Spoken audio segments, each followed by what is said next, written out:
இன்றைய நாள்ல கூட எல்லாரும் கண்களை மூடுவோம். அன்பின் ஆண்டவரே அப்பா, இந்த வேலைக்கான நன்றி அப்பா. ஆவியானவர் தாமே இந்த வார்த்தைகளோடு கூட இடைப்படுகிறாங்க இயேசுவின் நாமத்தில். ஆமென். அதாவது திருப்பிக் கொள்வோம். 1 கொரிந்தியர் 6 அதிகாரம் 12 வசனம். 1 கொரிந்தியர் 6 அதிகாரம் 12 வசனம். எல்லாவற்றையும் அனுபவிக்க எனக்கு அதிகாரம் உண்டு, ஆகிலும் எல்லாம் எனக்கு தகுதியாயிராது. எல்லாவற்றையும் அனுபவிக்க எனக்கு அதிகாரம் உண்டு, ஆகிலும் நான் ஒன்றுக்கும் அடிமைப்பட மாட்டேன். அப்படியே கூட 17 வசனம் வந்துருங்க. அப்படியே கர்த்தரோடு இசைந்திருக்கிறவனும் அவரோடு கூட ஒரே ஆவியாக இருக்கிறான். வேசித்தனத்திற்கு விலகி ஓடுங்கள். மனுஷன் செய்கிற எந்த பாவமும் சரீரத்திற்கு புறம்பாய் இருக்கும். வேசித்தனம் செய்கிறவனோ தன் சுய சரீரத்திற்கு விரோதமாய் பாவம் செய்கிறான். உங்கள் சரீரமானது நீங்கள் தேவனாலே பெற்றும் உங்களில் தங்கியும் இருக்கிற பரிசுத்த ஆவியினுடைய ஆலயமாய் இருக்கிறது என்றும் நீங்கள் உங்களுடையவர்கள் அல்லவென்று அறியீர்களா? ஆமென். இதுல ஆண்டவர் நம்ம இடத்துல சொல்றது என்ன அப்படின்னா, எல்லாவற்றையும் நீங்க அனுபவிக்கலாம். ஆனா எல்லாம் எப்படி இருக்கும் அப்படின்னா, உங்களுக்கு தகுதியா இராது. நமக்கு அது தகுதியா இராது அப்படின்னு பவுல் வந்து அவரை குறிச்சு இங்க அவருடைய நோட் பண்ணி எழுதியிருக்கிறாரு. ரட்சிக்கப்பட்ட கர்த்தரால தெரிந்து கொள்ளப்பட்ட ஒவ்வொரு பிள்ளைக்கும் ரட்சிப்பின் வாழ்க்கைக்கு அப்புறம் அவங்க சந்திக்கிற ஒவ்வொரு விஷயமுமே வந்து எது நமக்கு தகுதியா இருக்கும், எது நமக்கு தகுதியா இருக்காது அப்படின்னு சொல்லிட்டு நம்ம பகுத்தறிகிற அறிவை நம்ம பெற்றுக்கொண்டாலே, அந்த பகுத்தறிகிற அறிவின் ஆவியானவர் நமக்குள்ள இருந்தாலே கர்த்தருடைய வழியில நம்மளால கரெக்டா நடக்க முடியுங்கிறத தெளிவா இந்த வசனம் சொல்லுது. எல்லாவற்றையும் அனுபவிக்க எனக்கு அதிகாரம் உண்டு. ஒரு சரீரத்துக்குள்ள இருக்கிற நம்மளுடைய ஆவியில இந்த சரீர பிரகாரமாய் பார்த்தோம் அப்படின்னா கண் இருக்குது, காது இருக்குது, வாய் இருக்குது. எல்லாவற்றையும் பார்க்கிறதுக்கோ, எல்லாவற்றையும் கேட்கிறதற்கோ, எல்லாவற்றையும் பேசுகிறதற்கும் நமக்கு அதிகாரம் இருக்கு. ஆனா அந்த அதிகாரத்தை வைத்து நம்ம அதை செய்யணும் அப்படின்னா தேவ பிள்ளைகளாகி இருக்கிற நமக்கு அது தகுதியா இருக்காதுன்னு சொல்லிட்டு வசனம் சொல்லுது. ஏசப்பா நம்மளை எப்படி பிரித்தெடுத்தாங்க அப்படின்னா, அவர் எல்லாவற்றையும் கொண்டிருந்தவராய் இருந்தோம், எல்லா அதிகாரத்தையும் பெற்றிருந்தவராய் இருந்தோம், அவர் எல்லாவற்றிற்கும் தன்னை கீழ்ப்படுத்தினது நிமித்தமா அவர் தன்னுடைய சிலுவை மரணத்தின் மூலம் நம்மளை பெற்றுக்கொண்டார். அதே போலதான் அவர் எப்படி தன்னை கீழ்ப்படுத்தி நம்மை சுதந்தரித்தாரோ, அதே போல நம்ம சில நேரங்கள்ல சில அதிகாரங்களுக்கு நமக்கு கொடுக்கப்பட்டிருந்தாலும், உங்களுடைய கண் தான் நீங்க எதை வேணா பார்க்கலாம், உங்களுடைய காது தான் நீங்க எதை வேணா கேட்கலாம், உங்களுடைய வாய் தான் நீங்க யாரோட வேணாலும் நீங்க பேசலாம். ஆனாலும் கூட அந்த அதிகாரங்களுக்கு நம்ம இடம் கொடுக்காதபடிக்கு நமக்கு தகுதியா இராத அந்த காரியங்களை விட்டு விலகி நமக்கு எது தகுதி என்று பார்த்து கர்த்தருக்கு கீழ்ப்படிந்து இருக்கும் பொழுது ஆண்டவர் பெற்றுக்கொண்ட அதே மகிமைய நமக்கும் ஆண்டவர் கொடுக்கறதுக்கு போதுமானவரா இருக்கிறாருன்னு சொல்லிட்டு வசனம் சொல்லுது. ஏன்னா நம்ம பெற்றுக்கொள்ளுகிற அதிகாரம் எப்படிப்பட்டதா இருக்குன்னா சரீரத்திற்குரிய அதிகாரம், இந்த பூமிக்குரிய அதிகாரம். ஆனா இந்த அதிகாரங்களை நம்ம உதறி தள்ளும் பொழுது எப்படி கிடைக்குது, எந்த மகிமை நமக்கு கிடைக்குதுன்னா ஆவிக்குரிய மகிமை கிடைக்குது, பரலோகத்தின் மகிமை கிடைக்குது. இன்றைய நாள்ல கூட ஒரு மனிதனை குறித்து பார்க்க போறோம். அவனுக்கு கொடுக்கப்பட்ட பரலோக மகிமைய தன்னுடைய சரீரத்தை முன்வைத்து, தன்னுடைய கண்களை முன்வைத்து எப்படி இழந்து போனார், எப்படி அவருடைய வாழ்க்கை முடிந்ததுன்னு சொல்லிட்டு நம்ம பார்க்க போகிறோம். பிரசங்கிகளை கூட ஒரு வசனம் இருக்குல்ல, பிரசங்கி 11:10 சொல்லுது, நீ இருதயத்தில் இருந்து சஞ்சலத்தையும் உன் மாம்சத்திலிருந்து தீங்கையும் நீக்கி போடு, இளவயதும் மாலிபமும் மாயையே. அதுக்கு மேல 9th அந்த வேர்ஸ்ல தெளிவா ஆண்டவர் வந்து ஒரு ஒரு கட்டளை மாதிரியே கொடுக்குறாங்க. நீ உன் இஷ்டப்படி நட, வாலிபனே உன் இளமையில சந்தோஷப்படு, உன் வாலிப நாட்கள்ல உன் இருதயம் பூரிப்பாக்கப்பால், உன் நெஞ்சின் வழிகளிலும் உன் கண்ணின் காட்சிகளையும் கூட நட. ஆனாலும் இவைகள் எல்லாவற்றின் நிமித்தமும் தேவன் நம்மை எந்த இடத்துல நிறுத்துவாராம், நியாயத்துல கொண்டு வந்து ஆண்டவர் நம்மை நிறுத்துவாராம். நமக்கு எல்லாவற்றையும் செய்கிறதற்கு அதிகாரம் இருக்கு. ஆனா எல்லாமே நமக்கு தகுதியா இராதுங்கிறதற்கு இந்த பிரசங்கி 11:9, 10 நமக்கு மிகப்பெரிய எடுத்துக்காட்டு. ஏன்னா இள வயதும் வாலிபமும் நம்மளை சுற்றி இருக்கிறவர்கள் பார்த்தோம் அப்படின்னா அநேகர் வந்து தவறான ரிலேஷன்ஷிப்குள்ள இருக்கலாம், நிறைய பேர் லவ் பண்ணிட்டு இருக்கலாம், இல்ல தவறான இப்ப இருக்கிற ட்ரெண்ட்ல பார்த்தோம் அப்படின்னா ட்ராமா, பிடிஎஸ் அந்த மாதிரி நிறைய காரியங்கள் பார்த்து கொண்டு இருக்கலாம். ஆனா அதெல்லாம் பார்க்கும் பொழுது நம்ம அப்படி இல்லையே, இல்ல ஒருவேளை அவங்க நம்மளை ஒதுக்கி கூட வைக்கலாம். இதெல்லாம் நீ ஏன் பார்க்கல, இதெல்லாம் நீ ஏன் செய்யல, ஒரு வித்தியாசமா இருக்கே அப்படின்னு சொல்லிட்டு நம்மளை ஒதுக்கி வைக்கலாம். ஆனா நீங்க நினைக்கிறது என்ன தெரியுமா, அவர்களுடைய உலகத்துக்குள்ள அவங்கள்ல இருந்து நீங்க தகுதி இல்லைன்னு பிரித்தெடுக்கப்படுறீங்கன்னா பரலோகத்திற்கு நீங்க தகுதியாக்கப்படுவீங்கன்னு அர்த்தம். அந்த வசனத்திற்கு நீங்க தகுதி உள்ளவர்களா இருக்கிறீங்கன்னு அர்த்தம். அந்த அதிகாரத்தை, இந்த உலக பிரகாரமான அதிகாரத்தையோ சரீரத்திற்கு கொடுக்கப்பட்டிருக்கிற அதிகாரத்தையும் நீங்க புறம்பாக்குறீங்க அப்படின்னா உங்களுடைய ஆவியின் அதிகாரத்தை மேலெழுப்பி உங்களுடைய மகிமையை நீங்க சுதந்திரிக்க போகிறீங்கன்னு அர்த்தம். இததான் வசனம் தெளிவா சொல்லுது. ஆண்டவர் எல்லாவற்றையும் நியாயத்துல கொண்டு வந்து நிறுத்த போதுமானவரா இருக்கிறார். நம்மளுடைய கண்ணின் காட்சிகள் இன்னைக்கு நடக்கலாம். நம்மளுடைய செயல்கள், வழிகள்ல, நம்மளுடைய நெஞ்சுல என்னென்னலாம் நினைக்கிறோமோ, என்னென்ன ஆசைகள்லாம் நம்மளுடைய இருதயத்துல இருக்குதோ, அதை எல்லாவற்றையும் செய்யறதுக்கு நம்மளுடைய இருதயம் எண்ணலாம். ஆனா ஆண்டவர் கடைசி நாட்கள்ல நியாயத்திலே கொண்டு வந்து நிறுத்துவார் அப்படிங்கிறது நம்மளுடைய இருதயம் உணர ஆரம்பிச்சது அப்படின்னா, நம்மளுடைய சிந்தை உணர ஆரம்பிச்சது அப்படின்னா, நம் மாம்சத்தை விட்டு ஆவியின் வழியில, கர்த்தருடைய வழியில, சரீரத்தின் அதிகாரத்தை விட்டு நம்மளுடைய ஆவியின் அதிகாரத்தை மேலெழுப்ப ஆரம்பிப்போம். இன்றைக்கு ஆண்டவர் நம்ம இடத்துல இருந்து அதுதான் விரும்புறாங்க. நம்மளிடத்துல அநேக காரியங்கள் கொடுக்கப்பட்டிருக்கு. இந்த உலகம் அநேக காரியங்களை நம்ம கண் முன்பாக வைக்குது. அநேக வாலிபர்கள் தவறான வழியில போறாங்க, குடிக்கிறாங்க, தவறான படங்கள் பார்க்கிறாங்க, சினிமா பார்க்கிறாங்க.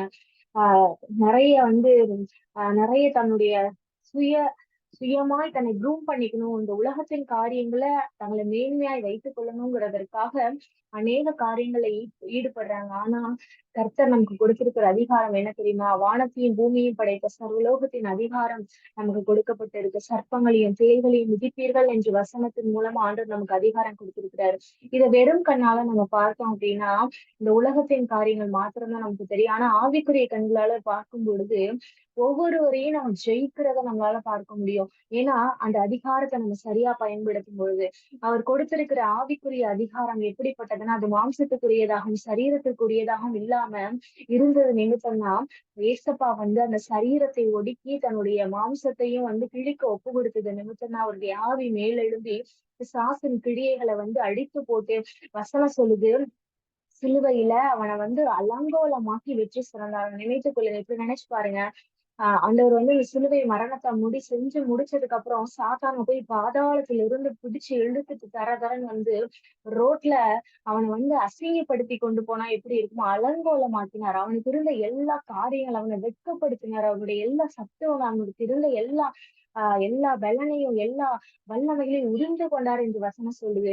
ஒரு மனுஷன் முற்றிலுமாய் பிழியப்பட்டவனாய் இருந்தான். யாருக்கு கீழே அப்படின்னா அவர் மாம்சத்தை கீழ்ப்படுத்தி ஆகியை மேல்படுத்தின நிமித்தம் பிசாசின் சகல வல்லமைகளை உறிந்து கொண்டார். இன்றைக்கு நமக்கூட நம்மளுடைய வாழ்க்கையில அநேக வெற்றிகளை பார்க்க முடியல, அநேக காரியங்களுக்குள்ள நம்ம கடந்து போறோம், ஒரு மேன்மையை பார்க்க முடியல, எந்த இடத்துலயும் கர்த்தருக்கு என்று சாட்சியாய் விளங்க முடியல, சில நேரங்களை கர்த்தருக்கு என்ன நிற்க முடியல, குடும்பத்துக்குள்ள அதே சூழ்நிலைகள் தான், பிரச்சனைகள் தான் அப்படின்னா நம்ம இடத்துல என்ன தவறு இருக்கலாம் அப்படின்னா நம்ம ஆவியை மேலெழுப்பாம நம்மளுடைய சரீரத்தை மேல் எழுப்பி சரீரத்திற்குரிய கண்ணின் காட்சிகளையும் நெஞ்சின் வழிகளிலும் நடந்து கொண்டு கர்த்தருக்கு பிரியமில்லாத காரியத்துல அவர் நமக்கு வேண்டான்னு நினைக்கிற அதிகாரத்தை நமக்கு கொடுத்திருக்கிறார்.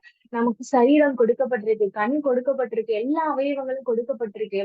ஆனா அதுல இருக்கிற அதிகாரங்களை நம்ம பயன்படுத்த கூடாதுங்கிறதுதான் ஆண்டவரோட விருப்பம். கண்ணுடைய அதிகாரத்தையும் இருதயத்தின் அதிகாரத்தையும் நம்முடைய காதலுடைய அதிகாரத்தையும் ஒருவர் கெட்ட வார்த்தை பேசிக்கொண்டே இருக்கிறாங்கன்னா அதை கேட்க கூடாதுங்கிறதுதான் ஆண்டவர் விரும்புறாங்க. ஒருத்தவங்க தவறான படங்களை குறித்து இல்ல ஏதாவது ஒரு சினிமா படங்களை குறித்து பேசி கொண்டு இருக்கிறாங்கன்னா அதை கேட்க கூடாதுங்கிறதுதான் கர்த்தர் நம்மளுடைய காதுக்கு கொடுத்த அதிகாரம். அதை கொடுத்தும் ஆனா என் பிள்ளை இது சரியா பயன்படுத்தணுங்கிறதற்காக ஆண்டவர் பிசாசு இடத்துல வாதம் பண்ணி கொண்டு இருக்கலாம். ஆனா இன்றைக்கு ஆண்டவர் நம்ம இடத்துல கேட்கிறது ஒன்னே ஒண்ணுதான், நம்மளுடைய ஆவியை எழுப்ப விரும்புகிறார். எல்லாவற்றையும் நமக்கு தகுதியாய் ஆண்டவர் படைக்கல, சில காரியங்கள் ஆண்டவர் நமக்கு தகுதி இல்லாததாய் படைத்திருக்கிறார். நமக்கு அதிகாரம் இருந்தாலும் நமக்கு தகுதி இல்லை. ஏன்னா நம்ம ரத்தத்தினால கழுவப்பட்டிருக்கிறோம். அந்த பரிசுத்தருடைய ரத்தத்தினால கழுவப்பட்டிருக்கிறோம். சிம்சனுடைய வாழ்க்கையில பார்த்தோம் அப்படின்னா அவர் நசரேய விரதத்திற்காக ஆண்டவர் அழைக்கிறாரு. அவருடைய தகப்பன் இடத்துலயும் தாயின் இடத்துலயும் நான் உங்களுடைய பிள்ளையை உருவாக்கி அந்த பிள்ளையை நசரேயனாய் நான் உருவாக்க போகிறேன் அப்படின்னு சொல்லிட்டு எப்படியெல்லாம் வளர்க்கணுங்கிறத வரைக்கும் ஆண்டவர் சொல்லிடுறாரு. ஆனா இந்த சிம்சன் என்ன பண்றாரு அப்படின்னா கரெக்டா இருந்தவரு ஒரு ஸ்திரீ தன்னுடைய கண்களுக்கு அவள் பிரியமா இருந்தாள்னு வசனம் சொல்லுது. கண்களுக்கு பிரியமா இருந்தாள் அந்த ஸ்திரீ, அந்த பெலிஸ்தர்களுடைய அந்த குமாரத்தை எப்படி இருந்தாலும் தன்னுடைய கண்களின் வழிக்கு சிம்சோன் தன்னுடைய இருதயத்தை போக்க விட்டதுனால என்ன ஆயிடுச்சு அப்படின்னா அவருடைய வாழ்க்கை முடிந்து போனதை நம்ம பார்க்கிறோம். அவருடைய கண்ணின் காட்சி எப்படி இருந்தது, தன்னுடைய எல்லாவற்றையும் அனுபவிக்க அதிகாரம் இருந்துச்சுதான் சிம்சோனுக்கு. இடையில பார்க்கும் பொழுது பார்த்தோம் அப்படின்னா நஸ்ரேயன் விரதம் இருக்கிறவங்க யாரும் அந்த டெட் பாடி கிட்ட போகக்கூடாதுன்னு சொல்லியும் போய் அந்த சிங்கத்தினுடைய வயிற்றுல இருக்கிற தேன் கூட எடுத்து சாப்பிட்டு கொண்டே வருகிறார். அவருக்கு அதிகாரம் இருக்குதான், அவரால் அந்த செய்ய முடியும், அவருக்கு அதை செய்கிறதற்கான பலன் இருக்குதான். ஆனாலும் கூட கர்த்தர் அந்த அதிகாரத்தை கொடுத்தது எதற்கு தெரியுமா? நம்ம கீழ்ப்படுகிறோமான்னு பார்க்க சில நேரங்கள்ல டிவி உங்களுக்கு முன்பாக ஓடலாம், இல்ல சினிமா கதைகளை உங்களுடைய ஃப்ரெண்ட்ஸ் பேசலாம், இல்ல தவறான நண்பர்கள் உங்களோட பக்கத்துல இருக்கலாம். ஆனா இது எல்லாம் எதற்கு தெரியுமா வைக்கப்பட்டிருக்குது? ஆண்டவர் நம்மளை சோதித்துக் கொண்டிருக்கிறார். ஆண்டவர் நம்மளை புடமிடும்படிக்கு. நீங்க ஒரு பாபிலோனுக்குள்ள, ஒரு வேசித்தன விபச்சார கூட்டங்களுக்குள்ள நீங்க இருக்கும் பொழுது இருக்கிற பரிசுத்தம் தான் ரொம்பவே மேலானது. ஒரு ஒரு 100 பரிசுத்தவான்களுக்கு நடுவுல நீங்கள் இருப்பதை காட்டிலும் நீங்க எப்படி ஒரு வேசித்தனம் நிறைந்த இடத்துல பரிசுத்தமா இருக்கிறீங்கன்னு தான் ஆண்டவர் பாக்குறாரு. ஏன்னா தானியேலோட ஜெபம் கர்த்தருக்கு ஏன் பிரியமா இருந்துச்சு அப்படின்னா, அவர் ஒரு பாபிலோன்ல மகா வேசித்தனம் நிறைந்த பாபிலோன், விபச்சாரங்கள் நிறைந்த பாபிலோன் என்ற வசனம் சொல்லுது. அந்த இடத்துல தானியேல் எப்படி இருந்தாரா? பரிசுத்தவானா இருந்தார். எப்படி இருந்தார்? அதுவும் கர்த்தரை தேடுகிற பரிசுத்தவானா இருந்தார். நம்மளும் கூட நிறைய சூழ்நிலைகளுக்குள்ள, அசுத்தங்களுக்குள்ள, சுற்றி இருக்கிற மனிதர்களுக்குள்ள நாம மாட்டிக்கொண்டு இருந்தாலும் ஆண்டவர் விரும்புகிறது என்ன அப்படின்னா, எல்லா சூழ்நிலைகளையும் நம்ம பரிசுத்தவான நம்மளை காத்துக்கொள்ளணும்னு சொல்லிட்டு தான் அந்த அதிகாரத்தை தான் ஆண்டவர் நம்மளுடைய வாழ்க்கையில எழுப்ப விரும்புகிறார். மாம்சத்தின் அதிகாரம் முடக்கப்பட்டு ஆவியின் அதிகாரம் எழுப்பப்படணும். அந்த ஆவியின் அதிகாரம் எழுப்பப்படணும்னா நமக்கு எது தகுதி, நமக்கு எது தகுதி இல்லைங்கிறத நம்ம அறிந்து கொள்ளணும். சிம்சோன் எப்படி அறிந்து கொள்ளாம போனார் அப்படின்னா, அந்த கண்களின் காட்சிகளுக்கு தன்னை ஒப்பு கொடுத்தது நிமித்தம் அந்த ஸ்திரீ அவருடைய கண்ணுக்கு பிரியமா இருந்தாலும் தன்னுடைய கண்ணுக்கான இச்சையை அவர் தீர்த்து கொள்ளுகிறதற்காக அந்த கண்ணு ஆசைப்பட்டுட்டுங்கிறதுக்காக தன்னுடைய சரீரத்துல இருக்கிற ஆவியானவருக்கு தன்னுடைய அழைப்பு கொடுத்த ஆவியானவருக்கும் ஆண்டவருக்கும் கீழ்ப்படியாம தன்னுடைய வாழ்க்கைய அந்த ஸ்திரீயோடு கூட இணைக்கிறதற்கு அவர் விருப்பப்பட்டுட்டாரு. அதனாலதான் அவருடைய ஆவி எடுக்கப்பட்டு அவருடைய பலன் எடுக்கப்பட்டு கடைசியா கண் பிடுங்கப்பட்டவராய் இருந்தார். எதனால கூட அந்த சிம்சோன் கண்ணு பிடுங்கப்பட்டிருக்கலாம்னு யோசிக்கும் பொழுதுதான் தெரிந்தது. எது நிமித்தம் அவருடைய பாவம் உள்ள வந்துச்சுன்னா அதே கண்ணின் நிமித்தம் தான் அவருடைய பாவம் உள்ள வந்துச்சு. அந்த கண்ணிலிருந்து துவங்கின பாவம் கடைசியில அந்த கண்ணிலேயே முடிஞ்சுச்சு. அந்த கண்ணு பிடுங்கப்பட்டு அவர் எப்படி வேடிக்கை காட்டி கொண்டிருந்தாராம். ஒரு ஒரு விளையாட்டு, ஒரு மங்கி மாதிரி ஒரு அவ்வளவு பெரிய மதில் பட்டணத்தினுடைய கதவை அசால்ட்டா தூக்கி தோல்ல வைத்து கொண்டு போன மனிதன், ஒரு பச்சை காடை எலும்பு எடுத்து 1000 பேரை கொன்று போட்ட மனிதன், இவ்வளவு பராக்கிரமசாலி கண்கள் பிடுங்கப்பட்டது என்ன காரணம் பார்த்தோம் அப்படின்னா கண்களின் இச்சை.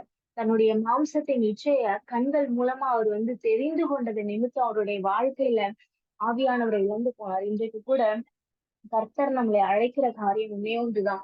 மாம்சத்தை ஒடுக்கி நமக்கு எது தகுதி இல்லைன்னு சொல்லிட்டு ஆண்டவரிடத்துல கேட்டு அதன்படி நடக்கிற பிள்ளைகளாதான் நம்ம இருக்கணும்னு விரும்புறாரு. அதோடு கூட சிம்சோன் பார்த்தோம் அப்படின்னா கடைசியா அந்த ஸ்திரீயின் இடத்துல பிரவேசிக்கும் பொழுது பாருங்க தன்னுடைய ரகசியத்தை விற்று போடுகிறார். தன்னுடைய ஆவிக்குரிய ரகசியம் எது நிமித்தம் அவரிடத்துல அந்த பலம் இருக்குங்கிறத விற்று போடுறாரு. அப்ப ஒருத்தவங்களை பிரியப்படுத்தணுங்கிறதுக்காக ஆண்டவருக்கும் நமக்குமான உறவை என்ன பண்றாங்க அப்படின்னா சில பேர் விற்று போடுறாங்க. இந்த சிம்சோன் பண்ணது இதுதான். ஆண்டவருக்கும் அவருக்குமான ரகசியம் அவருடைய மகாபலன் எதனால் வந்ததுன்னு தெரிந்து கொள்ளும்படிக்கு பலிஸ்தர் அவள் இடத்துல போனார்கள் என்று வசனம் சொல்லுது. அவனுடைய பலன் மகாபலன், கர்த்தருடைய பலன் அது. அந்த பலனை குன்றி போக பண்ணுகிறதற்கு ஒரு பிசாசு ஒரு டிராப்ப வைக்கிறான். யாரு அந்த டிராப்ல அவனுக்கு உதவி செய்றாங்கன்னா அவங்க ஒரு பெண். அந்த பெண்ணுடைய மடியில சிம்சோன் படுத்துக்கொண்டு தன்னுடைய வாலிபத்தின் நிமித்தம் ஆண்டவர் கொடுத்த அழைப்பை இழந்து போகிறான். சிம்சோனுடைய மிகப்பெரிய தவறு இது. 2வது தவறு. முதலாவது அவர் கண்ணின் காட்சிகள்ல விழுந்தது நிமித்தம். 2வது பார்த்தோம் அப்படின்னா கர்த்தருக்கும் அவருக்குமான உறவை இன்னொரு புறஜாதியார்த்த ரகசியத்தை விற்று போடுறது போல எப்படி காசுக்கு விற்று போடுவாங்களோ அவர் அந்த ஸ்திரீ, அதுவும் பரஸ்திரின்னு சொல்லப்பட்டிருக்கு. அவர் ஒரு வேசி பெண்மணி. அவளிடத்துல கர்த்தருக்கும் அவருக்குமான உறவை அவர் சொல்லி அது நிமித்தம் தன்னுடைய மகாபலனை இழந்து போறார். இன்றைக்கு கூட கர்த்தர் நம்ம இடத்துல விரும்புகிறது ஒன்றே ஒண்ணுதான். எல்லாவற்றையும் அனுபவிக்கிறதுக்கு நமக்கு ஆண்டவர் கையில எல்லாவற்றையும் கொடுத்திருக்காருதான். ஆனா எதுக்கும் நம்ம அடிமைப்படக்கூடாதுங்கிறதுதான் ஆண்டவர் விரும்புகிறது.